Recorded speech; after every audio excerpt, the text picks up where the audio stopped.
জাপানের উত্তরের হোক্কাইডো অঞ্চলে ৭.৫ মাত্রার শক্তিশালী ভূমিকম্প আঘাত এনেছে। সোমবার রাতে আঘাত আনা এই ভূমিকম্পে কমপক্ষে ৩০ জন আহত হয়েছেন এবং হাজার হাজার মানুষ ঘরবাড়ি ছেড়ে নিরাপদ আশ্রয়ে গেছেন। আগামী কয়েকদিনে আরও শক্তিশালী ঝাঁকুনি হতে পারে বলে সতর্ক করে সবাইকে কমপক্ষে এক সপ্তাহ উচ্চ সতর্কতায় থাকার আহ্বান জানিয়েছে কর্তৃপক্ষ। আমিনা রহমান সুপ্তির রিপোর্ট। জাপান আবহাওয়া সংস্থা জানিয়েছে রাত ১১টা ১৫ উত্তর পূর্ব জাপানে ভূমিকম্পটি আঘাত হানে।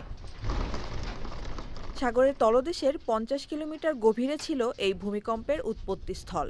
ভূমিকম্পের পর জারি হওয়া সুনামি সতর্কতা পরে প্রত্যাহার করা হয়েছে, যদিও ৭০ সেন্টিমিটার উঁচু ঢেউ দেখা গেছে।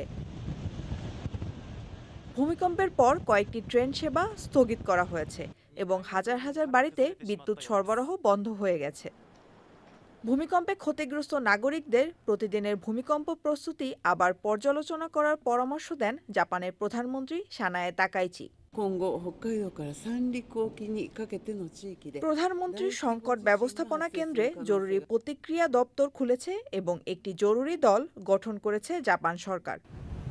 Amina Rahman Supti, channel I.